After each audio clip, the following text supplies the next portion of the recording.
Po humbasin gjithçka. Ballo, 50 fshatra arbëresh po boshatisen, askush nuk po flet më gjuhën. Drejtuesja e platformës Made in Arbëria, Geri Ballon, i të ftuar në emisionin Ora e Betit, foli për gjendjen e komuniteteve arbëreshe në Itali dhe përpjekjet për t'i mbajtur ato gjalla. Ajo rrëfeu për vite me radhë ka qenë në kontakt të vazhdueshëm me këto komunitete, duke parë nga afër lidhjen e fortë që ata ruajnë me origjinën, por dhe vështirësitë që po përballen sot.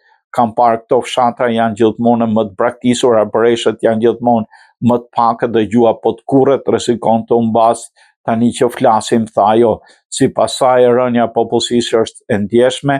Në rreth 50 ngulime historike, numri ka zbritur në 93.000 në 76.000. Përballë kësaj situate, ka lindur platforma Made in Arbëria, që synon të japë mbështetje konkrete për komunitetin dhe të krijojë mundësi zhvillimi për ekonominë lokale. Përgjigjja ka qenë pozitive sepse është një nevojë reale. Shumë arbëresh duan të jenë pjesë e këtij projekti dhe të kontribuojnë, shtoi Ballo. Ballo shpjegoi se procesi këtyre zonave mbetet i madh. Prodhimet tradicionale si vera, vaj, ulli, agrobiznesi, artizanati janë më cilësorët në jug të Italisë dhe bëjnë burimin kryesor të jetesës për komunitetet.